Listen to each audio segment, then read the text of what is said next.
that's kind of how it's playing out all over the country. I would imagine is little factions and little spin-offs of the big, corporate show that your vote actually matters. And like George Carlin said, I believe, if voting actually did anything, they would not let you do it. It's all a game. It's all one big club and you're not in it. And if you don't realize that by now, then I would say I feel sorry for you, but I don't. So anyway, I mean, and the other thing is this is look, and I know LaRonda on a quasi personal level and everything. I think she's, thinks that she's doing the right things, that her heart's in the right place and all of that. Sure, maybe that's like what you're being told by the people that have surrounded her, that's another issue with people who stay in politics too long, is they're surrounded by yes people whose jobs and livelihoods depend upon, saying yes and all that good stuff. But ultimately,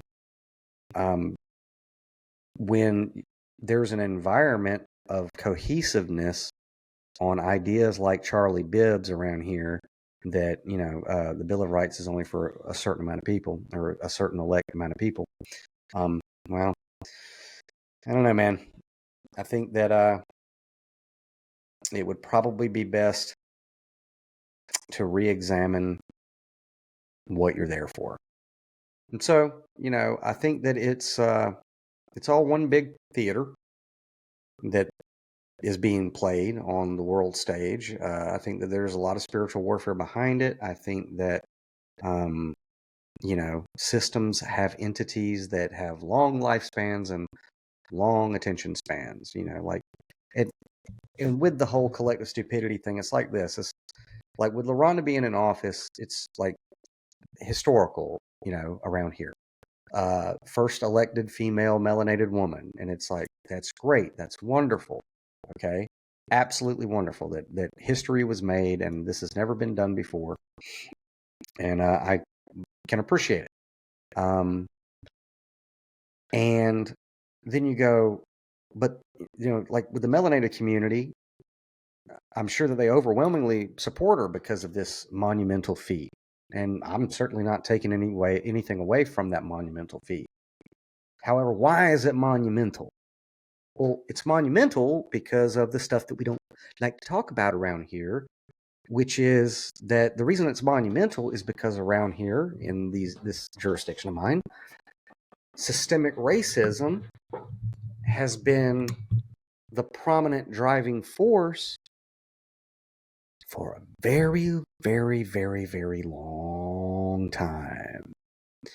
Nepotism has been entrenched for a very, very, very long time. People within systems of control who have been there and have passed it from, one generation to the next, facilitating this people farming that we were talking about. That's why it was a monumental thing, right? That a young melanated woman came to power in that environment. And then in 3 years, she managed to turn it all around after hundreds of years, 248-ish, of that power structure operating with impunity. You'd have to be naive to believe that that's the case. I love a good superhero story just as much as anybody else. But no, it's highly, highly improbable. What's more probable is that, like I said, the system assimilated. And now their goals are the goals of the characters that they put in front of the people, right? Because what did Albert Pike say? When the people require a hero, one shall be provided for them. And, I have had, people in the melanated community around here call me and ask me what my take is on the race. And, I'm like, well, it's like this.